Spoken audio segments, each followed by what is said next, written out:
नमस्कार. स्वराज्य मराठीमध्ये आपले स्वागत. पाहूया सविस्तर बातमी. खरं महाराष्ट्राचं दुर्दैव म्हणावं लागेल की महिला अत्याचाराच्या घटना या महाराष्ट्रामध्ये मोठ्या प्रमाणामध्ये आपल्याला बघायला मिळत आहेत. महाराष्ट्रातल्या महिला तर आज सुरक्षित नाहीच, पण महिला पत्रकार देखील आता महाराष्ट्रात सुरक्षित नाहीत. खरं दुर्दैवी घटना आणि या घटनांचा मी निषेध करते की त्यांच्या सगळ्या पत्रकारांच्या वतीने प्रत्येक गावातल्या प्रत्येक ठिकाणच्या घटना ह्या आपल्यापर्यंत पोहोचवण्याचं काम पत्रकार बंधू आणि भगिनी करत असतात. आणि अशा वेळेस जर त्यांचा हल्ला होत असेल तर त्यांच्या सुरक्षिततेचा प्रश्न निर्माण होतो.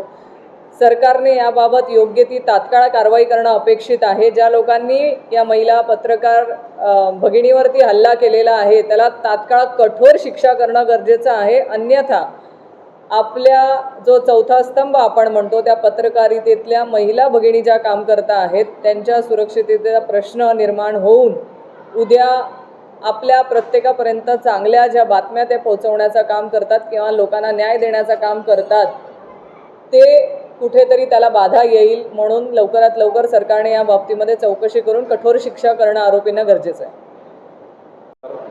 समोर आलेला आहे त्यावरून असं समजतं आहे की बाहेरून ज्या येणाऱ्या मुली आहेत वडील पालकसुद्धा भ्रमित झालेले आहेत.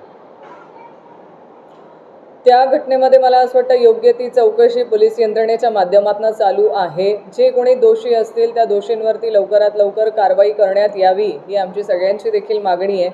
आणि त्यामध्ये काही लोकांना पकडण्यात देखील आलेलं आहे. जेवढी आम्ही माहिती पोलीस यंत्रणेकडनं घेतलेली आहे या सगळ्या गोष्टीमध्ये कोण दोषी आहे, ती मुलगी तिथे कशी पोचली आणि तिथे पोचल्यानंतर तिच्याबरोबर काही गैरकृत्य करण्यात आलेलं आहे का, ह्या सगळ्या चौकशा पोलीस यंत्रणेच्या माध्यमातून होत आहेत आणि त्या मुलीला न्याय देण्याचा प्रयत्न नक्की केला जाईल.